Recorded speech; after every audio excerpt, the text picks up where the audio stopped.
Assalamualaikum warahmatullahi wabarakatuh. Sahabat-sahabat Msenda TV yang dimuliakan Allah Subhanahu wa taala. Kemarin kita sudah membahas dua hal. Yang pertama, yang Allah senangi kepada hambanya. Nah, kali ini kita akan membahas dua hal yang terakhir. Kita dalam kehidupan ini ada empat. Ada orang yang tersiksa, ada orang yang celaka, ada orang yang beruntung, dan ada orang yang selamat. Sahabat Msenda TV, di antara empat tadi, mana yang menjadi pandangan kita? Tentu kita bercita-cita untuk menjadi orang yang selamat, yaitu sa'idu fid dunya wa sa'idu fil akhirah. Selamat di dunia dan selamat pula di akhirat.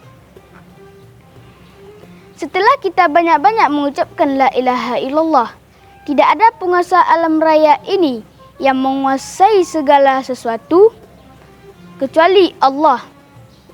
Dan tidak ada pula penguasa alam raya ini yang menguasai segala sesuatu, dari yang sekecil-kecilnya sampai yang sebesar-besarnya.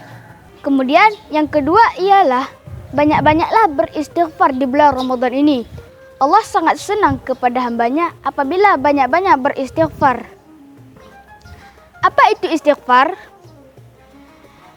Allahu Ghafar. Ghafara yang berarti menutup. Kata Imam Ghazali, yang ditutup Allah itu banyak sekali. Mohon ditutup.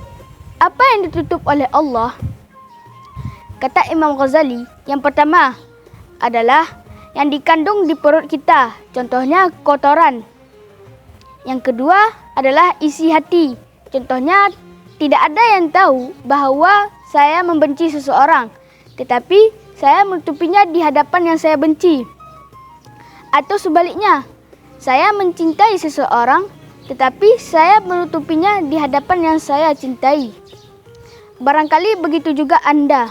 Dan yang ketiga adalah tidak pernah kita menyadari bahwa keburukan kita ditutupi oleh orang lain. Intinya adalah setiap kita introspeksi diri, Allah sangat senang kepada kita, orang yang introspeksi diri. Contohnya, jangan suka cepat berbangga apa yang Anda lakukan dan apa yang Anda capai. Sahabat-sahabat Msenda TV yang dimuliakan Allah, bulan Ramadan ini ditandai dengan 3. Bulan diturunnya Al-Quran, bulan di dalamnya terdapat Lailatul Qadar, dan amal ibadah pahalanya berlipat ganda. Jadi, marilah kita memperbanyak mengucapkan la ilaha illallah dan beristighfar. Karena di dalamnya inilah yang dianjurkan Rasulullah SAW untuk menjadi orang yang selamat. Ialah mendapatkan malam Lailatul Qadar. Amin, amin ya rabbal alamin. Cukup sekian yang dapat saya sampaikan. Akhirul kalam. Wassalamualaikum warahmatullahi wabarakatuh.